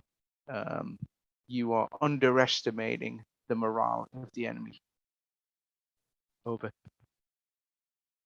So I will end with the interesting question is, do you see any classical drivers underpinning the morale changing in multi-domain warfare and in the context of interconnectivity, in the context of the willingness of Russian soldiers in Ukraine to utilize cell phones to seek external information via personal interaction / non-hierarchical information? I'll start, and Dave, if you want to finish, yeah, or do you want to go for it, Brie? Yeah, because that's a cracker. Go for it. Yeah. I'd say yes, but I also find that we have a tendency to overestimate. So I've done a lot of research and reading on authoritarianism and how authoritarian states will maintain control over their population. And definitely interconnectivity, especially in the ability to look at outside sources, does act as a challenge for dictators such as Putin to maintain control of their population. And especially if we're looking at war in which you want to have morale where, the people that are fighting for you believe in the cause, and that involves a lot of propaganda, that involves a lot of indoctrination into the cause and supporting the cause and committing to the cause. It's a lot more difficult to do when there are a lot more sources out there they have access to, providing a different perspective. That being said, we have to remember that people aren't always looking for outside sources. And that's something I think that we fail to remember and to understand, is that most people live in an echo chamber in the Western world, as well as in the developing world authoritarian states that You know, you've been given a worldview and it's very easy to sit in that. And why would you question that? And I think a lot of the times when we think, oh, well, they have all this information, you know, they have access to social media, they should see the truth. That's not always going to be the case because A, they might not look for it. And B, we shouldn't overestimate the power that disinformation holds, particularly when it's evocative over the truth. So you might be able to offer stats, you might be able to offer alternatives to what is being told to, for instance, Russian soldiers, but that doesn't mean that given the right emotional strings, that propaganda will be more powerful in compelling, you know, soldiers to continue to bomb and shell Ukrainian citizens and civilians. Dave? Yeah, I think it's a cracking question, and I, not surprisingly, because this is why we have a diverse team, I don't necessarily agree with everything that Bree said, and she doesn't agree with everything I said. So it's great. It's the way it works. Actually, we often end up with fantastic insights because of this. I think the whole information warfare thing is overblown. Because I'm an ex-infantry guy. I think it's propaganda has always been there. Every nation involved in a war has always used propaganda. What is potentially different now is the amount of people that you can reach with either good or bad messaging. And we've seen it. We've seen it in Ukraine. You know, the ghost of Kiev or whatever. This ridiculous propaganda that there was a Ukrainian pilot that had shot down 40 Russian aircraft. It's ridiculous. It's stupid. And anybody who's reading it, who had any degree of knowledge, would go, "This is daft." But for Joe Public, you know, this is fantastic. Together with film clips from, you know, a video game to show what he was doing. Does it help a cause if someone somewhere out there is depicting your cause as being just, and yet there are compelling evidence that you've shot prisoners the same as the other guys? Does it help your cause if you're complaining about the use of cluster munitions, but you've been firing them as well? So I think it's really the information environment can aid a side and can delegitimize a side like almost overnight. So I think it's powerful, but does it make a difference to the guys fighting at the front? Probably not. Does it make a difference to the amount of billions of dollars you're putting in terms of support? Probably yes, because that's more a political question than it always has. It's not a rhetorical question. It's the fact that if you can convince your allies that you're doing well, they will continue to support you. And if you can convince your allies that the other guys are bad, nasty bastards who are killing civilians, they will support you. Always been the case. Always been the case. Never changed. Not since Alexander the Great was trying to depict the Persians as bloodthirsty, blood-drinking, you know, virgin slayers. Hasn't changed.